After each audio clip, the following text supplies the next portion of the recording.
किसी शहर के रेलवे स्टेशन पर एक भिखारी रहता था। वह रोज आने जाने वाली ट्रेनों में बैठकर यात्रियों से भीख मांगकर अपना पेट भरता था। एक दिन भीख मांगते समय उसकी नजर एक लंबे आदमी पर पड़ी जो सूट बूट पहने आत्मविश्वास से भरा हुआ था। भिखारी ने मन में सोचा, यह आदमी बहुत अमीर लगता है, इससे भीख मांगूंगा तो जरूर अच्छे पैसे मिलेंगे। वह उस आदमी के पास गया और भीख मांगी। उस आदमी ने भिखारी को देखा और बोला, तुम हमेशा मांगते ही रहते हो, क्या कभी किसी को कुछ देते भी हो? भिखारी बोला, साहब मैं तो भिखारी हूँ, हमेशा लोगों से मांगता हूँ, मेरी इतनी औकात कहाँ कि किसी को कुछ दे सकूं। वह आदमी बोला, जब तुम किसी को कुछ दे नहीं सकते तो तुम्हें मांगने का भी कोई हक नहीं है। मैं व्यापारी हूँ और लेन देन में विश्वास करता हूँ। अगर तुम्हारे पास मुझे देने के लिए कुछ हो तभी मैं तुम्हें बदले में कुछ दूंगा।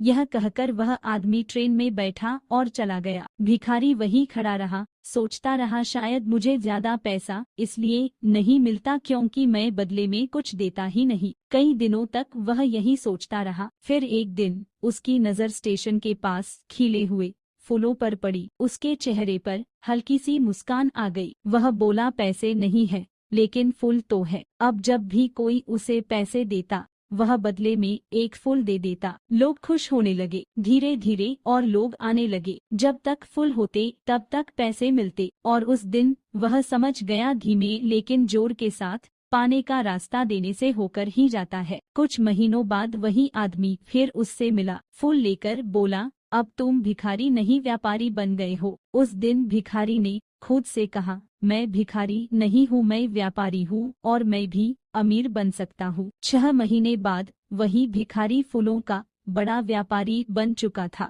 धीमी गहरी आवाज। दोस्तों, यह कहानी हमें सिखाती है, अगर आप अपनी